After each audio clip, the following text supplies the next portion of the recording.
My next speaker is an old friend.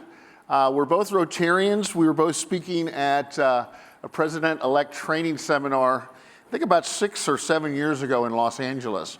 And somebody kept coming up to me and they go, "Have you heard of Henk Rogers?" I go, "Yeah, of course, the game guy." And they go, "Yeah, we just saw him speak and he's saying the same thing that you are. You guys should get together and talk." So Henk, come on up. We're going to talk a little bit about what he's doing. He's doing a lot, but mostly is he's in charge of the Blue Planet Alliance. And Henk, welcome. Good seeing you again. Have a Rotary applaud for Henk. So Henk, last time I saw you, I was walking through on a sidewalk, sidewalk in Dubai, and you were about ready to present your program. What have you been doing since then? All right, a little bit of housekeeping. How many of you have played a little game called Tetris? Oh, that's almost everybody. Since then, a movie came out. Oh, yes. A movie came out. How many of you seen the movie? All right, so the movie is about me going to the Soviet Union in 1989 to get the Tetris rights, and the guy who made the game, I brought him and his family to the US. So it's a movie about friendship. It's about Russian and, well, I'm Dutch and American, friendship that transcends all of the national politics that happened and so on. That movie had lots and lots of Hollywood in it. And so I had to set the record straight. So I wrote a book. The book is out there. It's called The Perfect Game. And I just released it on April Fool's Day this month. And so that's the story of my game career. But what I'm here to talk about is what I did after my game career. Because in 2005, I had a near-death experience that led me to find my missions in life. And this is in Hawaii. And I moved to Hawaii when I was 18 the first time, went to university. And so here I am. I had 100% blockage of the Widowmaker, which is 95% of the people die that have that happen to them. And in the ambulance, they say, "No, I'm not going. I still have stuff to do."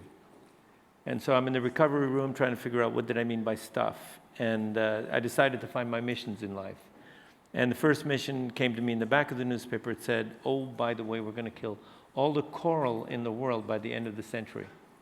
And what's causing that is ocean acidification, which is caused by carbon dioxide, which is caused by us. So mission number 1 is to end the use of carbon-based fuel. Full stop. Now, I live in Hawaii, or I lived in Hawaii at the time, and so I decided I'm going to do this in Hawaii first. So where's Hawaii using fossil fuel? At the time, Hawaii was importing $5 billion, with a B, $5 billion worth of oil and $1 billion worth of coal. Out of that $5 billion, 30% goes to jet fuel, 30% goes to ground transportation, 40%, or $2 billion, goes to make electricity, and $1 billion of coal. So it's $3 billion. The biggest use for carbon, or the biggest production of carbon dioxide is making electricity. And I kind of thought Hawaii is a microcosm for the world, and let's go after the biggest problem first. Once we have the biggest problem, then we can go for the smaller problem. Once we realize that it's doable. And at the time, I talked to everybody, the governor, the head of the utility, all said, "Impossible. There's no way we can do this. This is how we make electricity. We burn bunker oil and coal," and said, "This is the way we've always done it. None of our engineers know anything about renewable energy." Long story short, 2015, we passed a law in Hawaii that Hawaii has to go 100% renewable by 2045. A law. We were the first state to have a law. And we followed it up by changing the business model of the utility so they make more money by switching to renewables. Today, we are at 36% renewable energy in Hawaii. And thank you. And since then, 15 other states have copied our legislation, including California, Illinois, New York. So we have 51% of the people in this country that live in a state that has a mandate to go 100% renewable energy for electricity. That's the start. This is the biggest one. And then I started thinking, it's great if we, the whole country, were to go 100% renewable energy. The problem is that we're only 4.3% of the people in the world. And the rest of the world has the right to use as much energy as we do.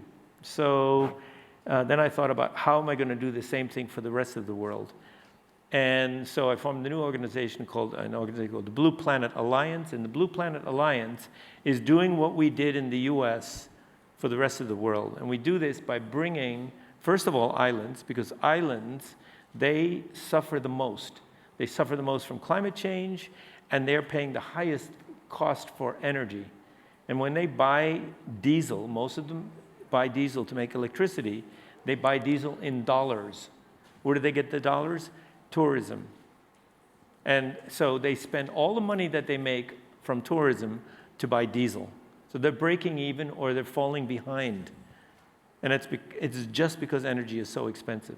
So the way we do it is we bring islands to Hawaii. When we bring an island to Hawaii, we bring 4 people, 1 person from the government, 1 person from the utility, someone from the regulatory agency like the Public Utilities Commission, and someone from the community, an environmentalist. So these 4 people come to Hawaii, and we keep them for a week, and we basically get them to meet all the people who are involved in the transition in Hawaii, and they learn how we do it. By the way, Hawaii, the biggest thing that I think we accomplished, we went from it's impossible to of course we are doing this. And that is what we need to have happen in the entire world. We need to go from it's impossible to fix climate change to of course we are doing this. It's just a mindset. And now that the utility is making more money by switching to renewables, and Hawaii has a law that says we have to, all these renewable energy companies come to Hawaii and says, I'll sell you wind for this much. I will sell you solar for this much. Now, to give you a little bit of an idea of the economics is the utility spends 25 cents per kilowatt hour for oil. And that's cheap because we have a refinery, and it's the leftover after gasoline, diesel, and jet fuel. It's the leftover that we burn. Most islands buy diesel, which is much more expensive. It's refined. So 25 cents per kilowatt hour. Wind and solar in Hawaii, because it's remote, it costs extra money to do business in Hawaii because you have to bring everything to Hawaii, is 8 cents per kilowatt hour. If you add batteries, it's 12 cents. That's half the cost. And there's no such thing as a wind spill or a solar spill.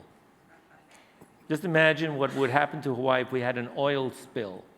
That would be the end of our tourist industry. And every island takes that risk every single time a tanker comes. So there's the risk, and then there's security. Security, I talked to the governor, and she was Republican at the Governor Lincoln. She said, Henk, you don't know my problem. I said, what's your problem? My problem is security. What happens if there's something happens in the world, political or whatever, conflict? The tankers, we're going to be the last place to get that tanker. They're going to be diverted, or they're going to stop coming for whatever reason. Guess where Hawaii gets its oil? Venezuela, Libya, Russia. Hello? What could go wrong? Yeah, what could possibly go wrong? So anyway, we've already brought 26 islands to Hawaii. We do this every 6 months. We bring up to 10 islands to Hawaii. The first one was Palau, Tonga, Tuvalu, Ponape, which is Micronesia, American Samoa, Guam, Northern Marianas, and the Cayman Islands. Our second cohort, that was May of last year, was Fiji, Vanuatu, Solomon Islands, Papua New Guinea, Seychelles, Jamaica, Dominica, Grenada, Bermuda, and Puerto Rico. And last October, we did Rapa Nui, Cook Islands, Nauru, Belize, Suriname. Belize and Suriname are not islands anymore. We're starting on countries now. Curacao, St. Helena, St. Kitts and Nevis, and the U.S. Virgin Islands. And we've got another cohort coming up next month. So that's what we do. Our theory of change is that we start with islands, and then countries will notice. We want to do some islands that belong to countries as well. So we want to do like Okinawa, Hainan, Jeju Island, Bali. If we can flip those islands, then those countries will look and see what happened, And hopefully we'll have the domino effect happening in those countries as well. The way we fix climate change in the world, it's not top-down, it's bottom-up. It's not top-down, it's bottom-up. The United Nations, in their moment of glory, passed the Paris Agreement. The Paris Agreement does not go far enough, and nobody's on track for even that. So top-down is obviously not working. And yet we have little bright spots in the world. There are, I think, 7 countries that are already at 100% renewable energy: Iceland, Bhutan, Paraguay, Uruguay, Albania, Ethiopia. There's one more I can't remember. But they're already at 100%, and it's mostly because they have hydropower, and in the case of Iceland, they have geothermal. You know, I believe that geothermal is the most untapped source of energy on this planet. This planet has a molten core.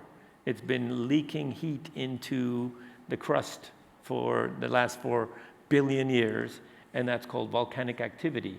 And some places it's closer to the surface than in other places. But we have Yellowstone, which is the biggest geothermal source as far as I know, in the world. And so all this geothermal energy, it's very simple. You send down water, you get back steam. And it's absolutely benign, and it's the smallest footprint of all the renewables. We have it in Hawaii, but on a very small scale. And it's mostly people's ignorance that keep it from being exploited more. Mm-hmm. So the Blue Planet is moving ahead. I'd like all of you to understand that we, the people, bottom up, are the solution to climate change. We're the solution to everything, actually, when you think about it. All we need to do is make a decision. The problem is that we have these fuzzy goals. You know, like we have to fix climate change. Okay, by when? When's the last time you heard about a construction project that had well, I'm not sure when it's going to be done by? No, you have a deadline. If you're late, you pay me. If you're early, I give you a bonus. But there's a deadline. Nothing gets built without a deadline. Nothing gets done without a deadline. And in order for us to solve climate change, we have to have a deadline. And we ended up with the date 2045 in Hawaii. Why? We wanted 2040, the politicians wanted to give us 2050, and we settled for 2045. 2045 turns out to be the 100th anniversary of the United Nations. Let's fix climate change. And everything else we wanted, plastic in the ocean, whatever it is, whatever your problem, let's fix it by 2045. It's just a decision. Once the decision has been made, just like Kennedy said, we're going to the moon in this decade,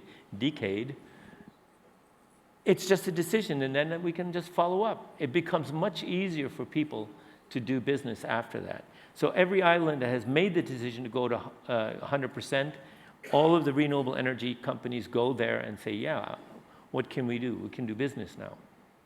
And so that the decision comes first, but the politicians are not going to make decisions without the people. The way we got to the politicians in Hawaii, first of all, the adults have to elect the politicians, so it's the adults. But how do we get to the adults? We had elementary school children go door to door and exchange 300,000 light bulbs. And a conversation between a child and adult about energy efficiency, about saving money, and about saving their environment for the future. We owe it to our children to give them a world that was as good as the world that our parents and grandparents gave us. Full stop. And so I guess we're all adults here. It's our responsibility to clean up the mess that we've made. When I speak to an audience of engineers, and I did this in Korea, like 1,000 serious engineers, I said, you guys got us into this. You guys get us out. You invented internal combustion. You invented all the things that pollute this planet and cause climate change. Now go and fix it. That's your job. So people ask me if I have hope for the future, and I say, no, I do not have hope. I have determination. We all have to just have determination, because we are doing this. This is going to happen. We're going to run out of fossil fuel someday. The longer we wait, the more damage it does. The more fires, the more floods, the more hurricanes, the more deaths it causes. That's up to us. How long are we willing to put up with this? And I say 2045. Yeah. Well, I think you and I are both Rotarians, and our Rotary thing is people of action. And we've discussed this before. We started talking about the 7 Seas initiative that I started 2 years ago at EarthX with you. You're one of the first person I discussed with. And we discussed how we can all work together. And a lot of the people I've recruited today to come here, it all blends into your mantra of getting things done, less setting a time. So we're going to work on that together, and you and I will always talk like we're talking. You heard it here. Yeah. You heard it here. I'm actually signed. I'm not letting you off the hook. I'm signed up with you. I signed your MOU. All right. Okay. There we go. But one thing that I really want to take real quick is earlier we spoke about plastics at Rotary events, and I said I donated 200 forks to cutlery. I said we need to lead by example. We're in 200 countries, 1.4 million Rotarians, 35,000 clubs. We discussed this last time. If we could get every Rotary club to do one thing, or every Rotarian to do a step, and then I know a guy he knows a little bit about games. Okay. Now I bragged about our Rotary Club. Our Rotary Club. My brother is in charge of something. They came up with a game called Agents of Influence, and it's fighting misinformation and disinformation. And I want to do a little props out to them. They won a $75,000 award at the Aspen Institute, and they won $1 million grant to help develop this game on misinformation. I'm not going to say what if, because you already have the idea. You gave it to me. Tell us what in a perfect world, about an app we could use on the phone that you could make a game out of, where Rotary could do or every Rotarian could do a step every day, week, month. What would you say about that? I go to climate conferences, and somebody always has the bright idea. Let's gamify this. And then everybody looks at me. It's like, yeah, you're the game guy. Why don't you figure it out? And it's like, I'm not in the game business anymore. But then I started thinking about it. I got to do something about it. And so I've created, I call it the Action app, because people, after I give a talk, come up to me and say, what can I do? And I always tell them, I don't know what you can do. You have to do what you can do and do that, figure it out. And then I realized I haven't helped them at all. So what the app does, it gives you a list of things to do. And they start really small: turn off a light switch in a room where there's no people, pick up a piece of rubbish, put it in the rubbish can, and then you do a bunch of small actions, and then you go, this is called role-playing, you go up a level. And then when you're level 2, we give you bigger things to do. They take more time, they take more effort. And you do a bunch of those, and then you go up a level again, and we give you bigger things to do. Now, where do we get these actions? The actions are created by users. It's just like you create a post in Facebook, a user will create an action. And when they create an action and put it in our app, and somebody else does it, they get points. Then it becomes a competition, not of likes, but of actions. And I'm proposing to the Rotary to make this into a Rotary Action app, or Rotaract, a Rotary Action app where each local Rotary Club can put things that they want their Rotarians to do locally, but also nationally or globally. And these are all things that we would like to see our Rotarians do. And then you can actually see the person who creates the action will see how much impact their action has been. How many people have done it? And how big of a carbon footprint has that reduced? Or whatever it is, how much garbage has that saved? Well, I will shake your hand on one thing. I'm going to work with you in the next year till we have this out. Okay. And we'll launch it through SRAG before the end of my term. So we have about a year and 2 months to go. And to do it and fine tune it. I want to thank you very much. We're going to be talking a little bit later today on something else, but thanks for coming. And thank you for I'm going to having have me. you on my Rotary See This Guy studio later. Thank you so much, right. Hank.